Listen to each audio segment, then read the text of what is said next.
Good evening, everyone, and thank you for joining us for the All the Small Things with Big Environmental Impacts webinar series, which is a partnership between two cooperative extension programs, the Earth Day Everyday program, affectionately known as E2D2, and the Marine Extension Program seminar series, affectionately known as MEPS. Brought to you by myself, Steve Urjo, the county agent with Ocean and Atlantic counties, and also the partners on the project, which include Michelle Backus, Amy Rowe, Sal Mangiafico, and Doug Zemeckis, who are here tonight providing moral support and helping to answer some questions that might come up. I'm going to just cover some housekeeping for tonight for you guys, but we have a special presentation tonight. We actually have two special presentations, a 2-for-1 special this evening from the New Jersey Department of Environmental Protection, otherwise known as the NJDEP. I apologize for all the acronyms, but I'll probably just refer to them as DEP. Employees when we do their introductions, but they'll be talking about some of the small things that are impacting New Jersey. And one of them is actually a big thing that's doing a lot of work, which is the Watershed Ambassador Program, but also talking about small things like bacteria that affect our beaches and the beach monitoring program that we have throughout the state. In terms of housekeeping, the chat function in Zoom is disabled for this evening. If you have any questions, please use the Q&A feature, which should be the button at the bottom of your screen or your device that you are using. It looks like 2 word balloons and should say Q&A next to it. Put that in. The panelists will see the question, and one of us will be able to answer the questions that you have for the speakers, or we'll forward them on to the speakers for them to do at the end of their 2 talks as we get started with everything. But once again, thank you all for being here. Marina, if you could advance the slide for me, that'd be great. Sure. So part of the Earth Day Everyday program involves us asking you guys to do some sustainable activities or practices at home, but we also follow up with you guys through a survey where we'll ask you, hey, what did you learn? What did you actually put into practice after hearing about the different topics we talk about? So basically, we treat you guys as study participants, and we do need to have your consent to take part in the study. This is the explanation of the research study. You are more than welcome to take a look at the recording afterwards, because we are recording this presentation. But at the beginning of the poll that we'll have at the end of the talks, it will say, yeah, you consent to take part in this study, etc. You can change your mind afterwards by going to, by contacting Amy Rowe at the bottom of this. So if you have any questions or any concerns, feel free to rewatch the recording to find out what you can do if you change your mind and you no longer want to participate in the study, and let us know. But know that all the answers that we get from you guys are anonymous. So there is that aspect to it as well. But you will be hearing from us again, and the poll at the end of this talk to take part in the study to let us know how much you learned and whether or not you put any of the topics into practice that we talk about here. Next slide, please, Marina. And in addition to that, with these programs being part of Cooperative Extension and Rutgers University, we provide equal opportunity opportunities for people to participate in these programs. So this is just our disclaimer talking about in terms of, USDA protocols. We are following all the abilities for people to participate fully in this. But if you have any questions or run into any difficulties in either, participating in this or fully being here, there is a number that you can call and a website that you can contact us on. Once again, feel free to rewatch this recording to get the contact information for that. If you want to go to the next slide, Marina. But in addition to these programs that because of these programs that we bring to you, we do them free of charge, but we do, if you're willing to support the Earth Day Everyday program and the Environmental Stewards program that it falls under in the umbrella, I'll be putting some information into the chat where you can actually donate to help fund these projects that are done by interns to help protect the environment through the Environmental Stewards program. So if you so choose to, we'll send you that information. We'll also put in the chat information to register, if you haven't already, for the 2 remaining talks that will be coming up in June for this seminar series, which I'll highlight at the end of the talks. But first up, We do have Marina Jackson from the New Jersey Department of Environmental Protection, who will be talking about the beach monitoring program. And if you are a dog owner or a dog lover, apparently your dog can help close your favorite beach. But just a little bit about Marina, and she'll explain that connection for us and what you guys can do about it in just a second. But Marina Jackson, I guess because of the first name, was destined to work in water and coastal water quality. But she graduated from Drexel University with a Bachelor of Science in Environmental Science.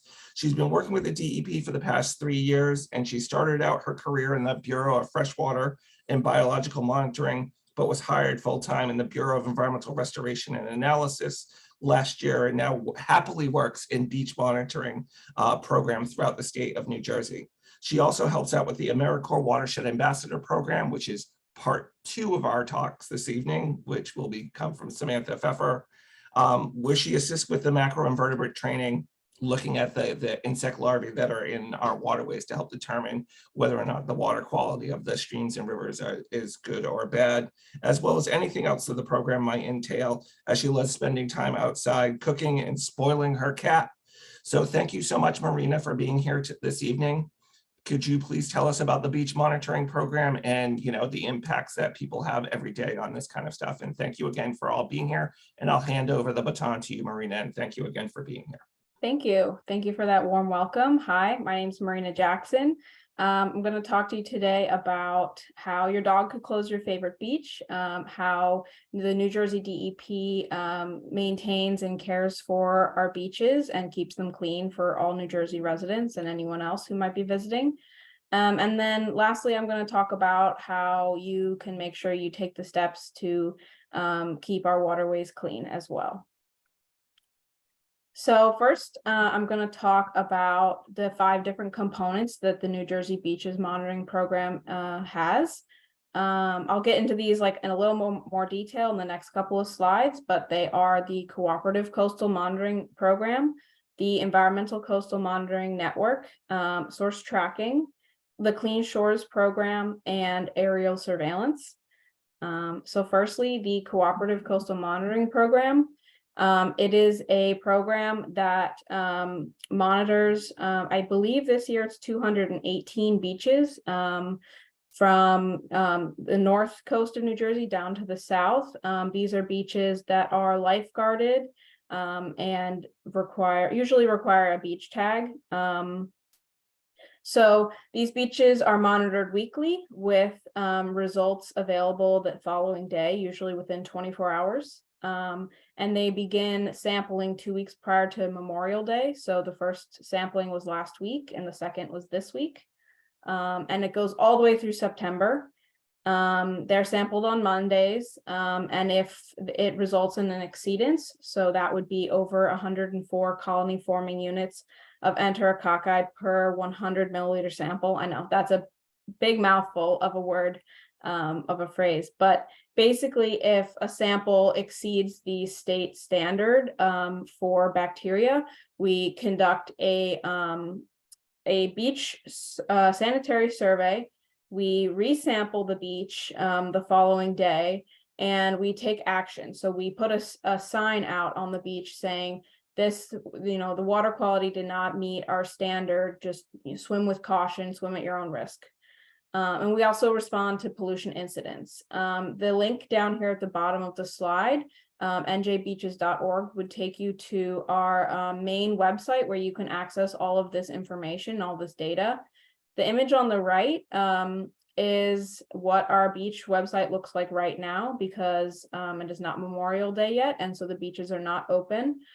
So all of the dots are gray, but if you were to click on one during the beach season, it'll be usually green, and you can actually look at all the water quality data from the whole season. And you can also download water quality data from previous years as well. So it's a really cool tool for you to be able to take a look at, which beaches might be cleaner than others, and you can make an informed decision, morning of which beach you might want to go to. So the next slide talks a little bit about the hotline. It's an environmental hotline. Anyone can call this number if you see any kind of like a trash wash up or fish kill or algal bloom. This is not just for water quality issues. This is anything in the state that you think is an environmental emergency. You can call this number and we will receive the information and take action and investigate further what might be going on and take care of the situation as quickly as possible. So the next thing I'm going to talk about is the Environmental Coastal Monitoring Network. This is a relatively new program for us. It started in 2020.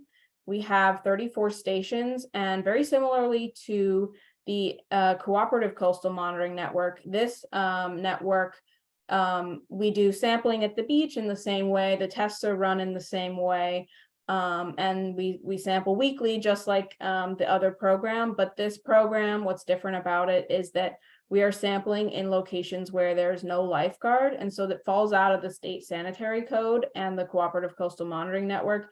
So these are beaches that would get overlooked if it wasn't for this program.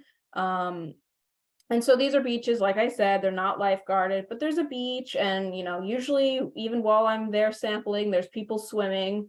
And so this is more of a courtesy to the public to let them know what the water quality is at a potentially one of their favorite, like, local spots or something like that.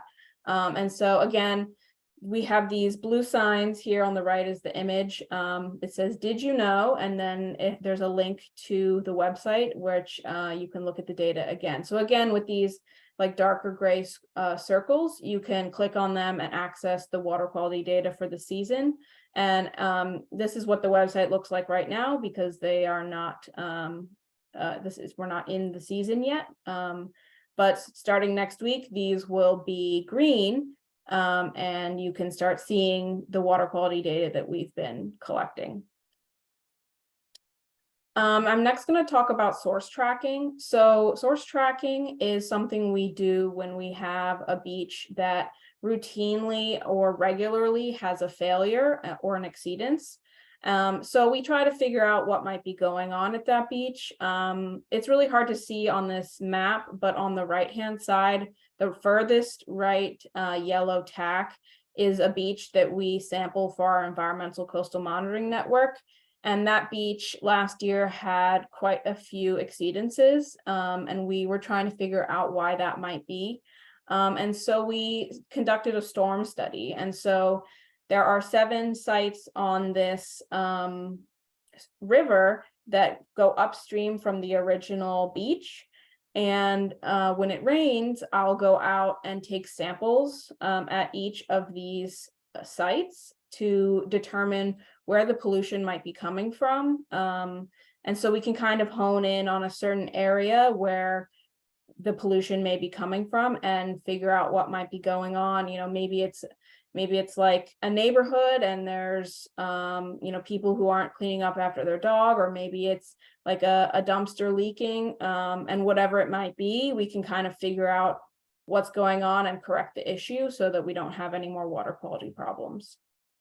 And then the pictures on the right, that's me in the rain, and the other one is me taking a sample. The next program I'm going to talk about is the Clean Shores program. This is a year-round program that uses inmate details to clean up any tidally influenced areas. So they'll do cleanups all down the coast, as well as in the Delaware Bay and the Delaware River. And so this is a program that, it's really beneficial to our New Jersey residents, because it's actually free it's a free program. So you don't have to pay anything to have, this cleanup. And so it's also a great program because it allows the inmates to get out of the prison and to, feel the sunlight, breathe some fresh air. And they also get to do some physical labor, which they seem to really, really enjoy. And they get compensated fairly for this as well. And so they do really, really hard work. Last year, they removed almost 1.5 million pounds of debris, and they cleaned over 130 miles of shoreline.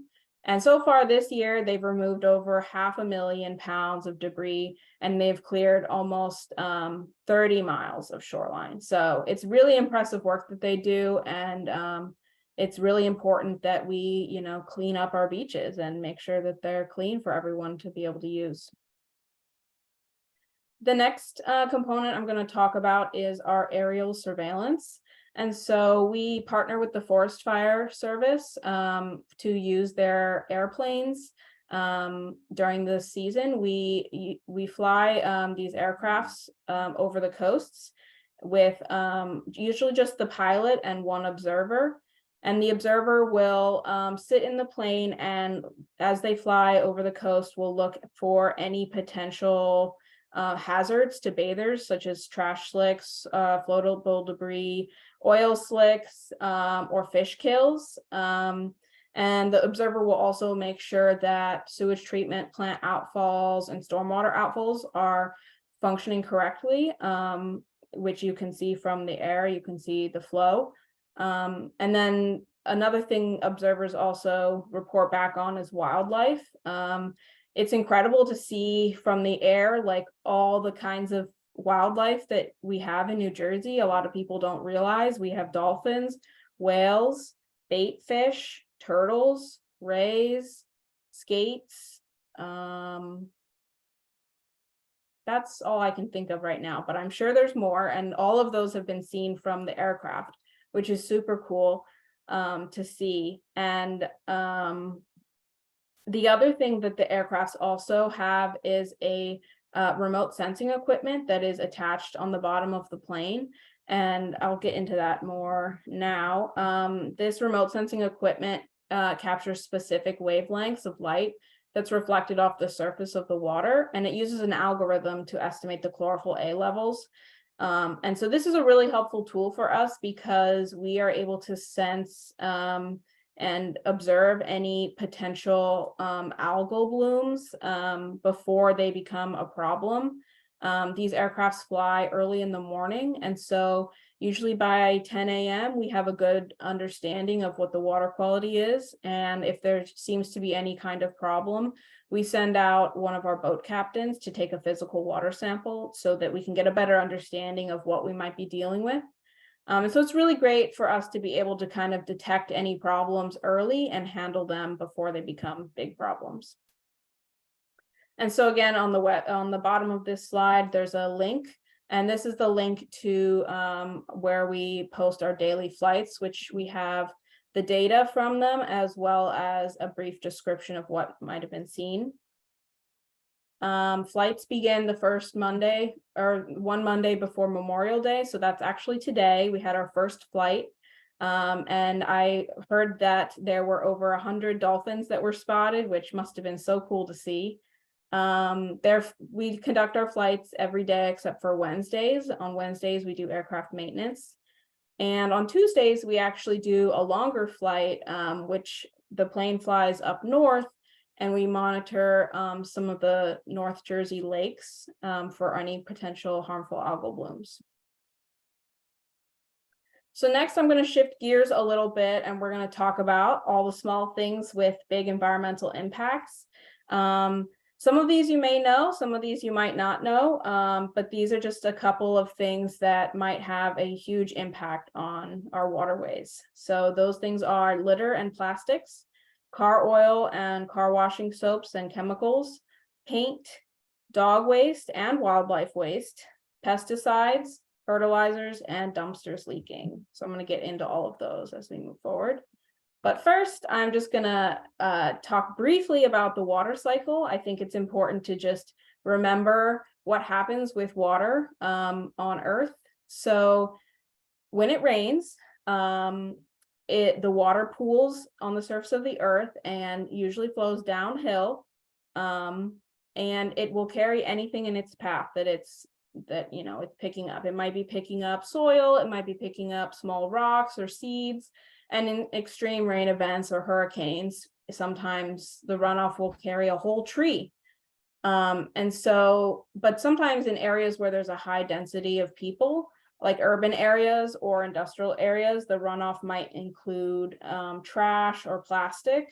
bacteria, chemicals, or any other potentially harmful substances. And so runoff is a big thing that we talk about. You know, runoff in a forest might not be a big deal as runoff, you know, in New York City or Philadelphia, or really any urban area could be potentially harmful.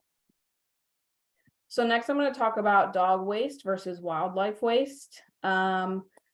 Wildlife such as deer, you know, usually eat plants and berries that are already in the forest, and they don't normally eat any outside food. We're hoping that they're not, you know, eating from trash cans. But this means that their diet and waste consists of things that are already naturally occurring in the environment, and it doesn't add any extra nutrients to the ecosystem. But with dogs, dogs are usually fed a diet of kibble, which doesn't come from the forest and doesn't come from nature. So when dog waste is left outside, it adds an unnatural amount of nutrients and bacteria to the ecosystem that the ecosystem is not prepared to handle. So it's like an added load to the ecosystem, and it becomes a problem because there's nowhere for it, like it cannot be processed within the ecosystem. And it adds an unnecessary amount of bacteria as well. Why this is bad?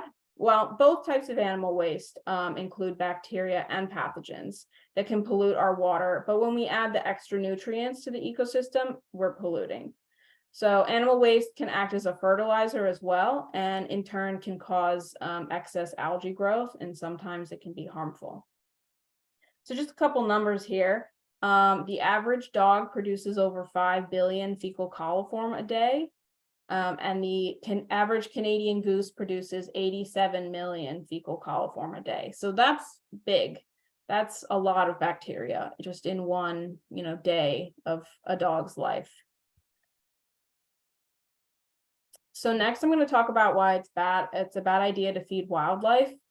Well, firstly, feeding wildlife encourages them to become reliant on people instead of their natural prey. But also it allows the wildlife to congregate in one area where they will be producing waste. So, I mean, picture this, you're sitting on a bench, you know, at the beach, and you're feeding bread to seagulls.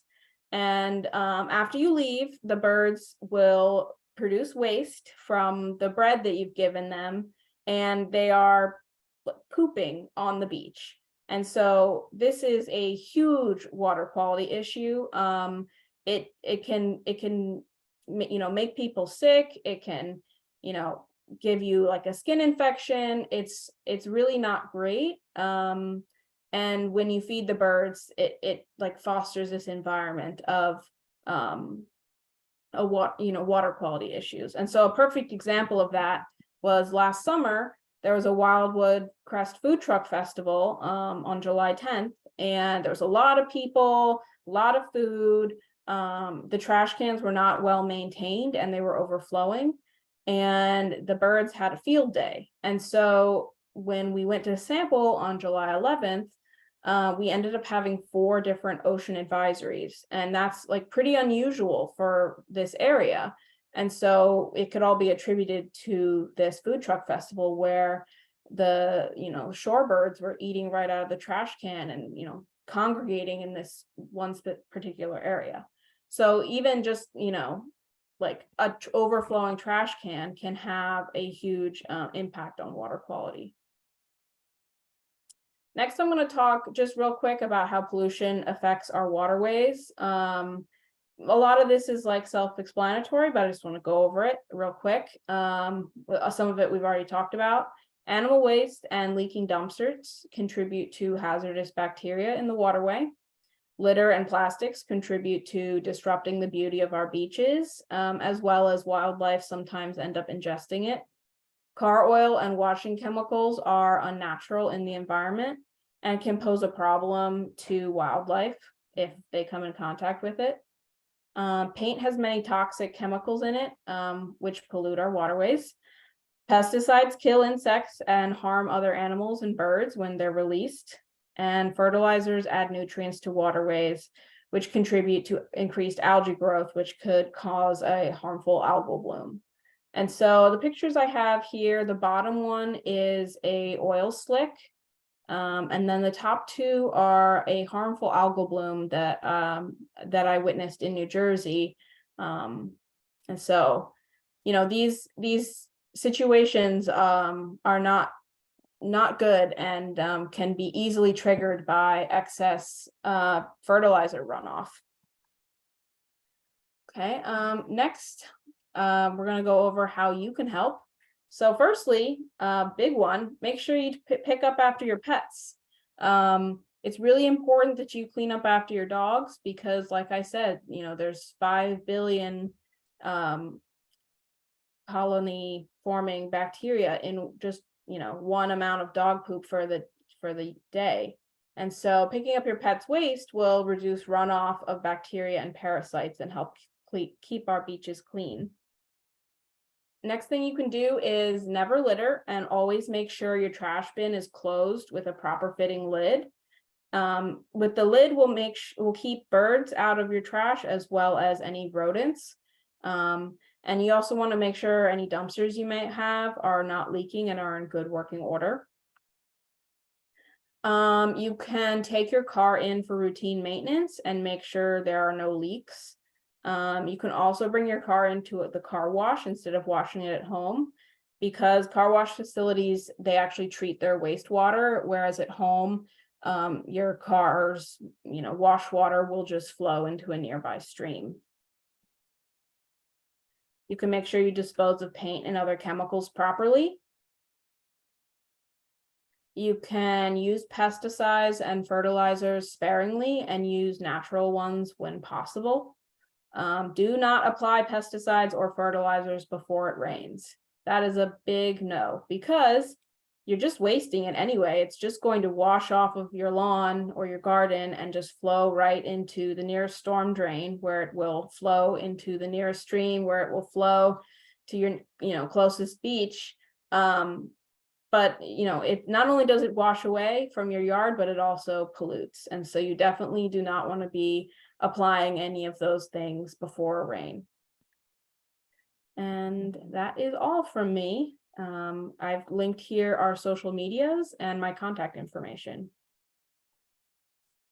Fantastic, If you have any Marina. questions? Fantastic, Marina.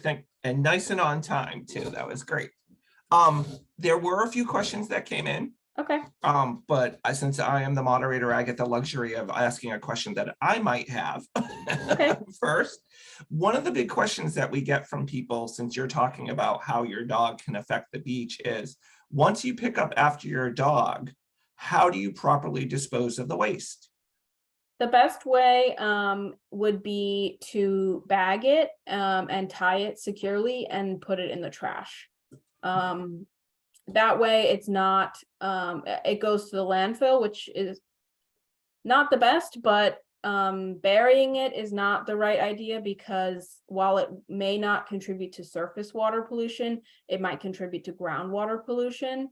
So I wouldn't recommend burying it. I wouldn't recommend using it in an at-home compost. I would just recommend, you know, bagging it and putting it in the trash. All right, thank you. Because people ask me that question, and I know there's several options, and I want to give them the best at this point. So it does help with us with asking questions.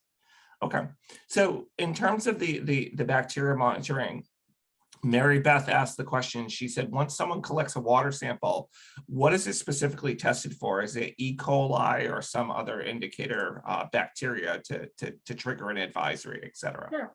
It's tested for enterococcus. So any like ocean saltwater sample will be tested for enterococcus. When we do, which is rarely, but when we do test freshwater, we do test for E. coli.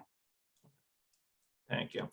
And Joe would like to know, is there a way to tell the difference between different animal and human waste when you're doing the source tracking work that you had mentioned previously?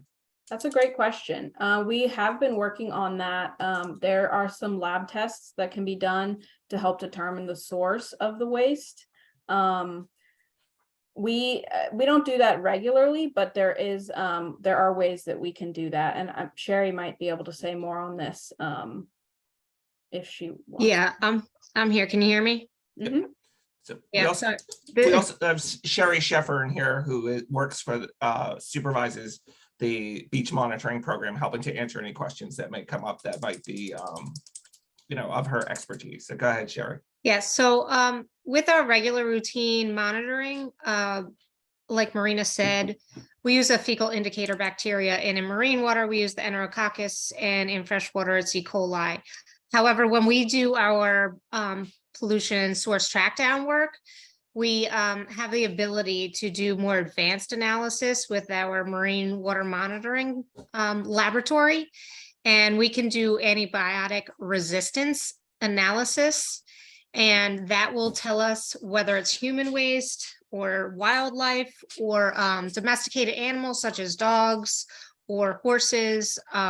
So we can determine the source of bacteria, and that helps us not only,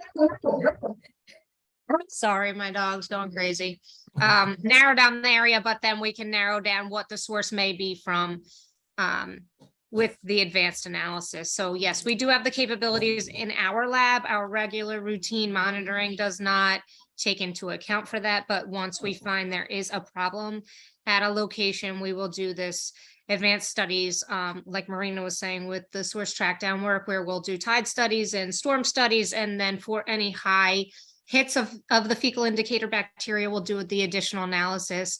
We can do coliphage, and we can also do the antibiotic resistance analysis, because humans get different antibiotics versus your domesticated animals like cats and dogs versus horses versus wildlife. So by doing this analysis, we can determine what the source is. All right, thank you, Sherry, for stepping in on that. I know that for myself in previous source tracking work, back in the day, they used to be able to just say whether it came from like a mammal or a bird. They weren't able to differentiate what type of mammal or what type of bird. But I'm glad to hear that the technology has gotten better, that you can actually distinguish between like the wildlife and pets and people, et cetera. So that's great to hear. Yes, absolutely. So we can see whether wildlife, because it's not getting those antibiotics, versus like a horse gets certain type of antibiotics versus your home pet might versus humans. So yeah, and as you're advanced somewhat. And I know you know, Sherry, but their work is happening with the Clean Ocean Action is doing source tracking work of bacteria sources in the Toms River. So I know that the state DEP has funded that project. So I know there's work going on throughout the state to take a look at some of those things. So there are people who are chiming in saying, thank you, great presentation, Marina. I don't know how much you know about the chlorophyll aerial survey, but Andrew wanted to know, how often has the aerial surveillance identified any sort of harmful algal bloom issues? And has the state ever issued a swimming advisory because of a harmful algal bloom? Excuse me. Sure, I can answer that. Okay. Never, to my knowledge. I've only been working in the beaches monitoring program a year, but to my knowledge, and Sherry, you can chime in, there has never been a harmful algal bloom in the ocean, and we've never had to close a beach for an algae problem. Marina's absolutely correct in that. Although we sometimes we'll see high chlorophyll A, we'll send out the boat captains, bring it in, water sample into the lab, look under the microscope, and we will identify the species, the algal species, as well as quantify to determine if there's a harmful algal bloom. If there were, we would then move on to doing a closure of a beach. But this has never been the case in our coastal waters.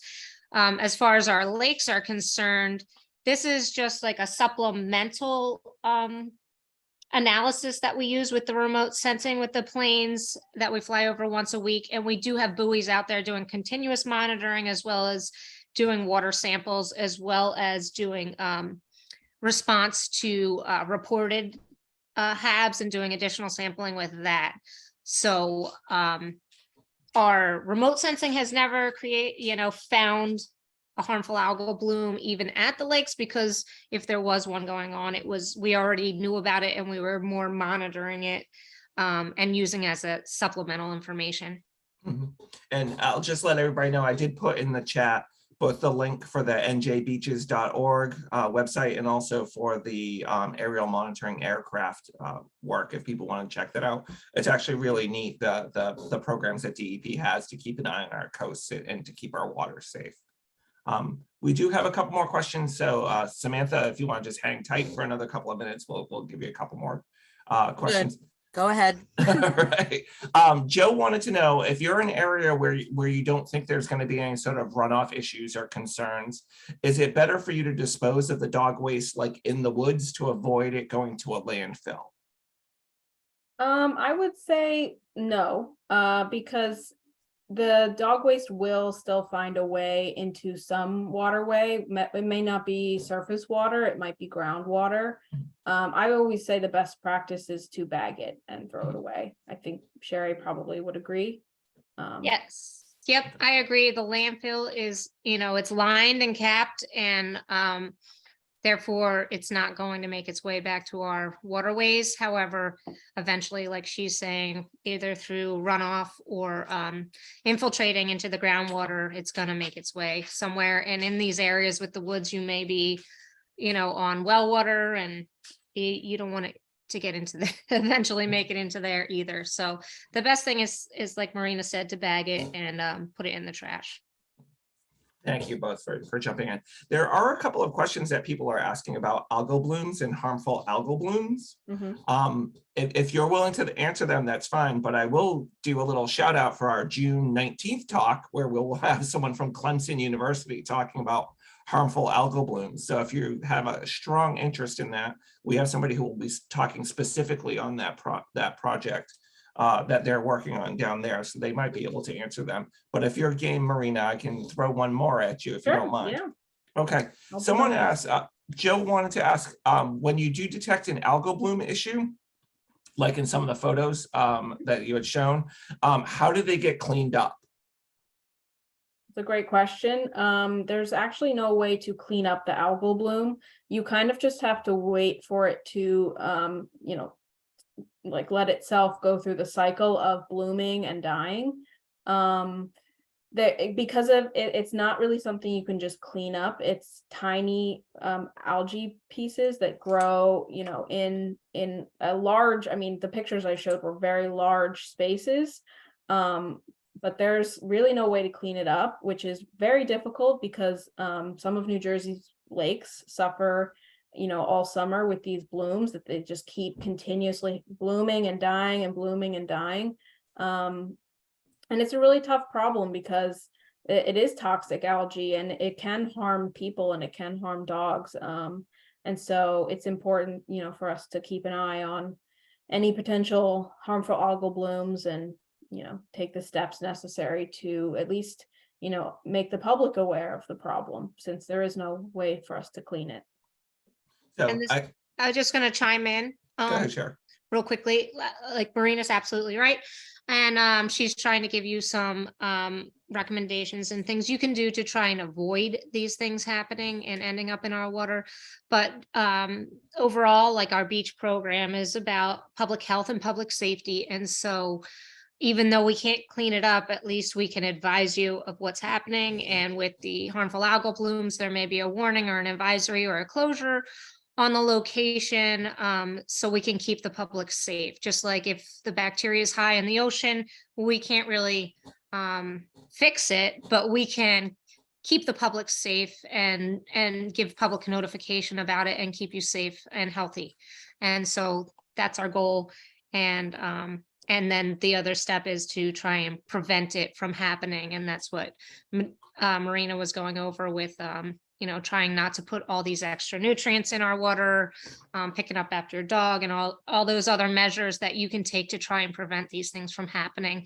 And then what we can do is we can monitor and then do an analysis and give you the public notification and keep the public healthy and safe.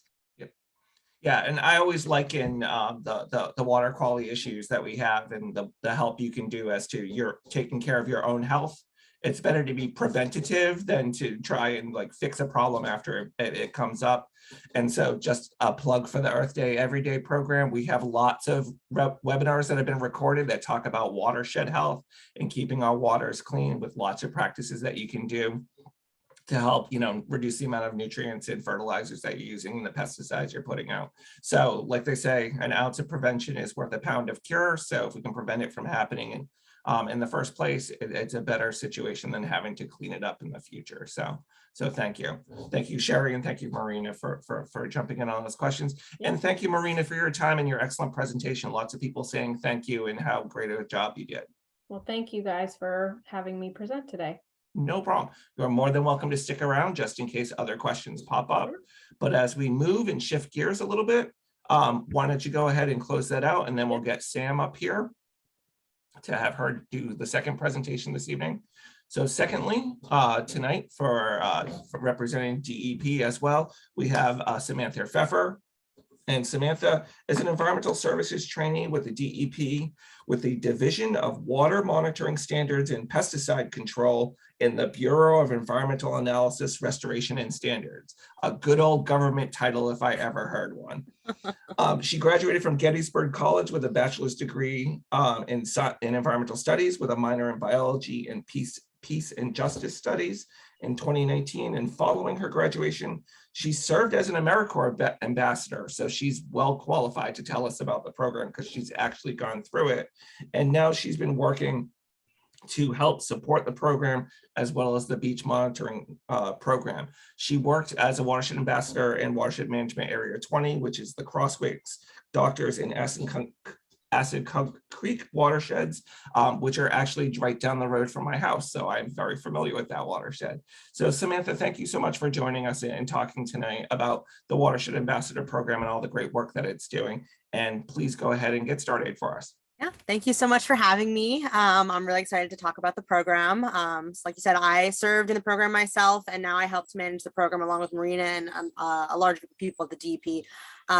So I'm really excited to get to tell you a little bit about the program, how to get involved, and how it works in your local community. So just to break down the program a little bit, because there's a lot of acronyms, there's a lot of big words in the names of this program. So we're the AmeriCorps New Jersey Watershed Ambassadors Program, and that's kind of broken down to 3 major tiers. So first most primarily, we are an AmeriCorps program. So AmeriCorps is a national network of service programs throughout the country that address critical needs. And so we're part of about 20 programs located in the state of New Jersey. Some people equate AmeriCorps to a domestic Peace Corps, if you're familiar with the Peace Corps. And so first and foremost, we are an AmeriCorps program. But we are hosted at the New Jersey DEP, and you don't have to go back through my whole, all the titles, but the DEP helps with the training and the function of this program.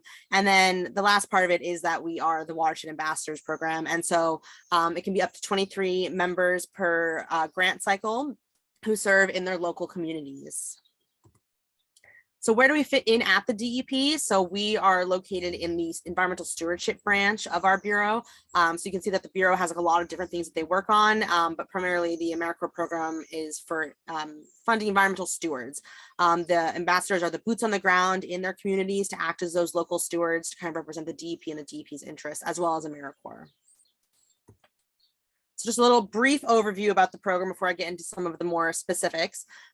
So we are competitive grant funded, and we are in our 23rd year of service, which is very exciting. Our first cohort of ambassadors was in 2000. So now that we're in 2023, this is our 23rd year of operation.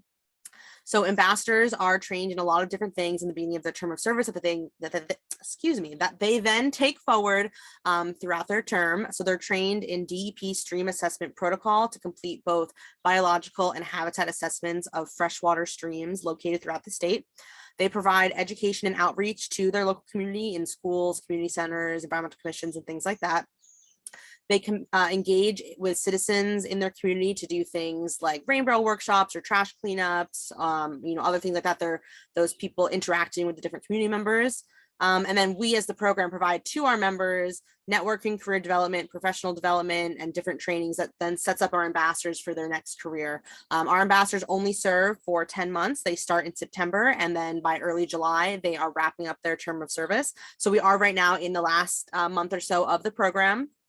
getting ready to start recruiting for a new cohort of members, as we'll talk about later in this presentation. But this picture here is from this year's current ambassadors during their training up at Stokes at the School of Conservation this September. So before I get into a little bit more of the program, we are called the Watershed Ambassadors Program. And so I just wanted to go over what a watershed is. So a watershed is any area of land that if it rains or if it snows, any of the water that falls on that area of land is going to drain into one communal watershed. So if you look on the graphic, you can see that this is an example of a watershed. So if all the water that's going to fall on the city, the farm, the water, it's all going to drain into one communal body of water. And then you can see on the right of my screen is New Jersey has 20 watershed management areas. And so they're broken into 5 different ecoregions. So the green region is the Upper Delaware region, the red region is the Northeast region, the orange region is the Raritan region, the yellow is the Atlantic Coastal, and the blue is the Lower Delaware. So for example, the watershed that I served in when I was an ambassador was WMA 20, which is the top of that blue section. And so in addition to WMA 20, all of the 4 blue watersheds, the water is going to drain into the Lower Delaware. And so each of those watersheds are broken down into small sections, but they're regionally based on where the water goes. So within those 20 watershed management areas, each ambassador has one they call home, and the watershed ambassadors are placed at different host agency locations. And in that watershed, they then are responsible for the stream assessments, the school presentations, the cleanups, all within their local watershed area. And they're all given a host agency location, which I'll show on the next slide, to be that local community resource for them in getting involved in their local community.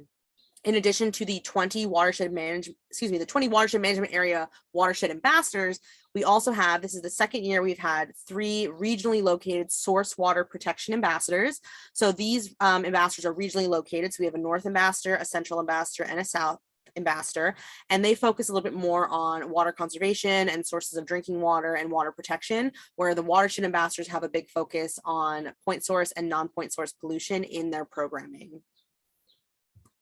So I'm not going to read through this whole list. I just wanted to kind of put a little a view of what our host agencies are. You can see there's a lot of different types of organizations, from nature centers to state parks to MUAs and everything in between. And so these are the locations that our members are placed in, and these are their local community contacts. And so this slide you can view back in the recording if you were curious about where our members are located. And I've broken it down by color in terms of the ecoregions. So what do ambassadors actually do? What are they doing for the community? What are they doing for you? What are they doing for their local watersheds? So there's a couple different tiers that ambassadors do. So one of the big things ambassadors focus on is the education and outreach. So they provide presentations in schools, to scout groups, things like that, on a lot of different topics, which I'll cover on another slide. They also provide trainings to community members on different topics, primarily that involves stream assessment trainings, but it can be on any sort of environmental stewardship topic that a community is interested in or that the ambassador has training on. And they can provide that to those citizens to make them better environmental stewards.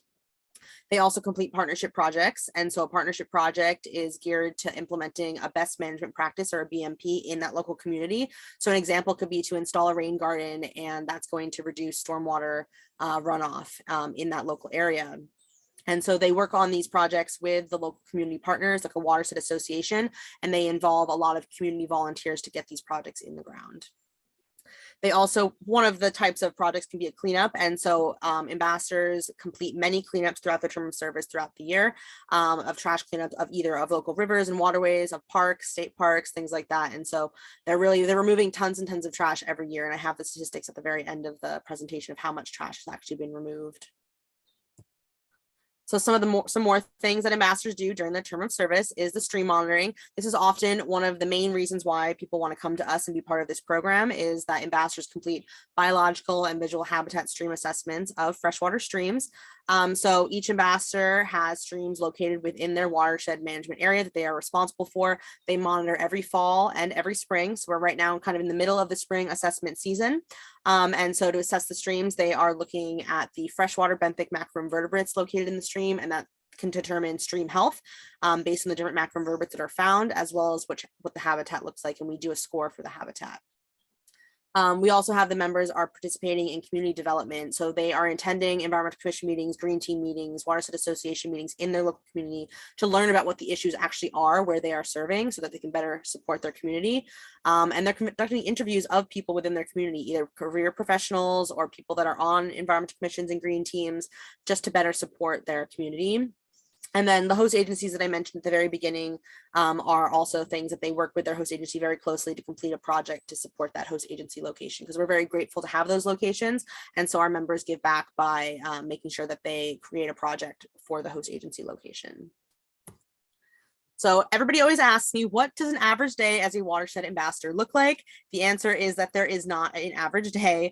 One day an ambassador could be out with the community doing a trash cleanup, and the next day they could be in a school giving a presentation on benthic macroinvertebrates. And then the day after that, they could be at their host agency completing office work. So every day for an ambassador is very different. These are just some pictures of the ambassadors from this year alone, doing various activities throughout the term. So no day is ever the same. Every day is kind of different, and ambassadors have a lot of flexibility in making their term what they want.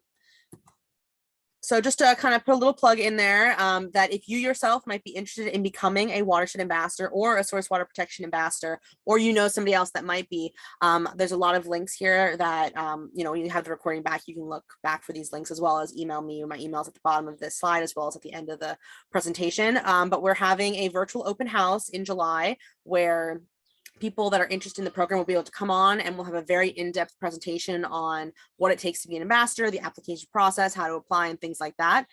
We also have a form that if you fill out when the application opens in June, we will email that list to let you know the application is open and give you instructions on how to apply. And of course, you can follow us on social media. We have both Facebook and Instagram, and once recruitment starts, we will be posting actively. So like I mentioned at the beginning, the program runs from September to July every year. And so the ambassadors, you know, only serve for 10 months. So every summer we go through the recruitment process again of hiring new members. So ideally, a lot of members are fresh out of college. They're looking for that first step before they move on to another environmental career. But we also have people that become ambassadors who are retired and looking for something to continue on after their retirement. We have people that are making career changes and they want to try to get into the environmental field. Our source water protection ambassadors are part-time, so it's often they'll, you know, want to work on this as well as something else they're also doing. So there's a lot of different varieties of why somebody might want to be an ambassador. So if you yourself, or if you know somebody that might be interested, feel free to use any of these links or email me, and I can answer any questions somebody might have about becoming part of this program. So what can an ambassador do for you, and why am I here talking to you about this program today? How can you get involved with this program? So some of the things that an ambassador can do for you, I've already kind of talked about a couple of them, but ambassadors can provide classroom presentations. So they can come into a school for your child, or for you if you're a teacher, or if you know educators, and they can provide a lot of different presentations. That's what I will talk about on the next slide. They can help organize trash cleanups of the local community, of the local waterways. They can host rain barrel workshops, stream assessment training, microplastic workshops. There's really a lot of variety in what an ambassador can do, and we give them a lot of flexibility. We give them a lot of training throughout the beginning of the month, and then towards the, you know, as they're going through their term, if communities have a specific issue that's facing them, they can then talk to that ambassador and plan a project. So for example, a couple of years ago, microplastics became a really big topic in a lot of the coastal watersheds. And so ambassadors were given specific training on how to conduct microplastic workshops, how to monitor for the microplastics, how to submit that data, and how to instruct the public. And so now a lot of the coastal ambassadors will work with their communities to provide microplastic workshops, because that's a big topic right now in the coastal areas. So we give the ambassadors a lot of flexibility to learn things that they can then provide to their communities. So what kind of topics could an ambassador do if they came into a classroom or to talk to a different group? So primarily, you know, they talk about watersheds because we are the Watershed Ambassadors program, but there's a lot of different topics that ambassadors can do. And like I said, they're very flexible in what they're allowed to provide. And so really, as long as the topic kind of connects back to the theme of water and water quality, it's something that an ambassador can present on. So ambassadors will bring the watershed model in, the EnviroScape. That's the big plastic model, if anybody's ever seen it, that talks about, you know, point source and non-point source pollution. They can also bring live macroinvertebrates into the classroom or preserved, and that's what a picture of what's happening on this slide. It's our ambassador Stephen is teaching a class about macroinvertebrates and stream sampling. We can also present on climate change and aquatic animals, aquatic ecosystems, composting, and things like that. And so there's a lot of variety in what an ambassador can provide. We can cater our presentations to any age group or to any, type of audience, both from, pre-K up to college age, to adult, to, any age. We can cater an activity to that group for those presentations. So who could partner with an ambassador? Like, who can be part of all these things I'm talking about? So we work with a lot of school groups, whether it's a classroom group or a whole school itself, or even sometimes school districts will work with the ambassadors, and we'll have an ambassadors come to like multiple schools throughout the district. Scout groups are really wonderful that we partner with because they have really engaging kids that really want to get work done. So we love working with scout groups because they love to get, their hands dirty and get projects completed.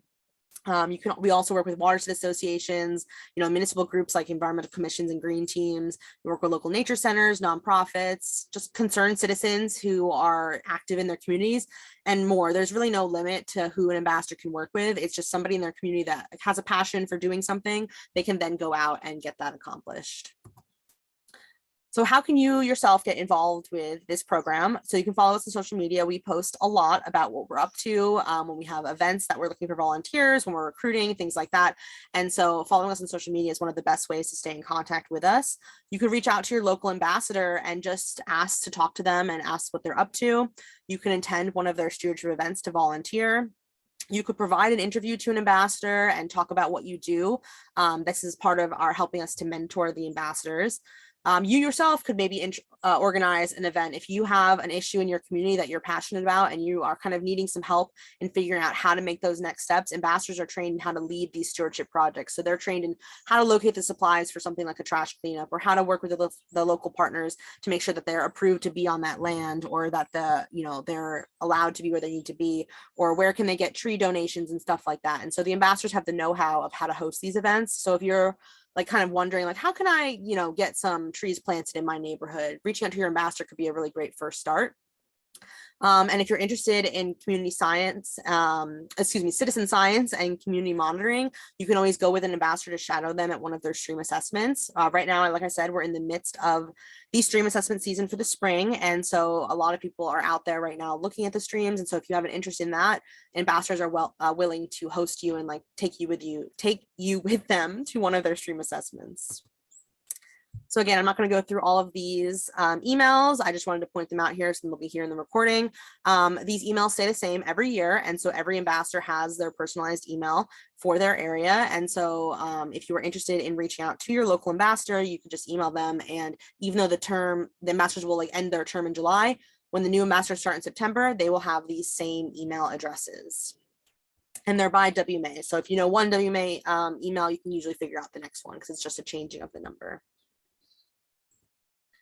So I'm not going to go into too much detail about GeoWeb. I think this is my second to last slide. I just wanted to put it up here. So if you are unsure of which watershed you live in, or which watershed management area you're trying to complete programming in, you can always email me and I will look this up for you and tell you which watershed you're located in, or you can use your best guess based on like where you are and looking at the other map. But the GeoWeb program is a free website put on by the DEP, and then here's the link is here. I just have 2 screenshots. So basically you would want to just go to the layers tab and turn on the water layer, and then if you scrolled, and that's what's in the picture on the left, and then the picture on the right shows that if you scroll down there's a layer for watershed management areas, and then all you have to do is type in the address and it'll tell you which watershed management area you are located in based on that address. So I just wanted to put this in there as like, a tool that you can use. And I'd be happy for anybody that has more questions about the GeoWeb tool to, talk about it, or you could always email me and I could walk you through how to use this. It's a free resource and the link is just here. So why is all of these activities important? What is the impact? So since 2000, which is the first year that the ambassador program has been active, we have achieved amazing things in the 23 years of this program. So we've built over 2,000 rain barrels, over 30 rain gardens have been installed. We've planted over 200,000 native species, so plants and shrubs and flowers. Over 350,000 gallons of stormwater has been reduced, and that's a really important number for us. So reducing stormwater is reducing non-point source and point source pollution that's running off into our local waterways. So by all of these activities, reducing the stormwater is really significant. So we're really proud of that number. We've also removed over 135 tons of trash and 16 tons of recycling.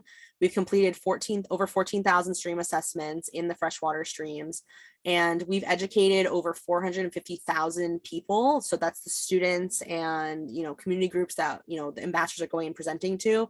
And then we've engaged over 250 hours of volunteer service. So that's volunteers coming to our trash cleanups and our tree plantings.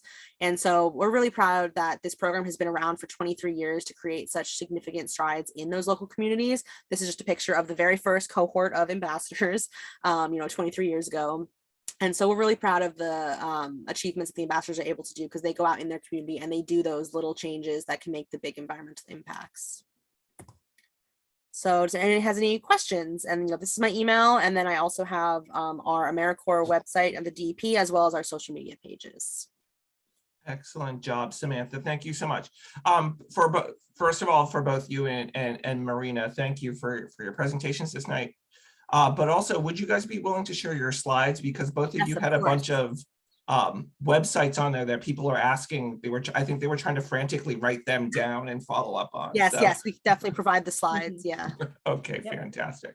I'm going to go ahead and start the poll for everybody. So please, everybody who's on there, please feel free to fill this out for us and give us your feedback on how well the presenters did, whether or not you're willing to follow up with some of these things involving either picking up after your pets or finding out more about the Watershed Ambassador Program.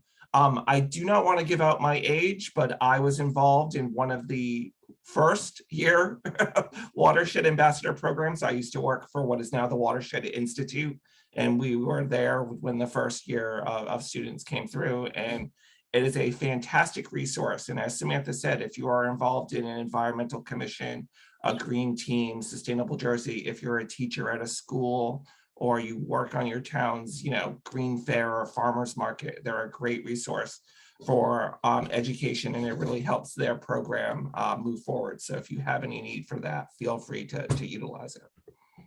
We do have a couple of questions. And the first one I'm going to ask you is actually a very good question that I never thought of, but are there Watershed Ambassador programs in other states besides New Jersey?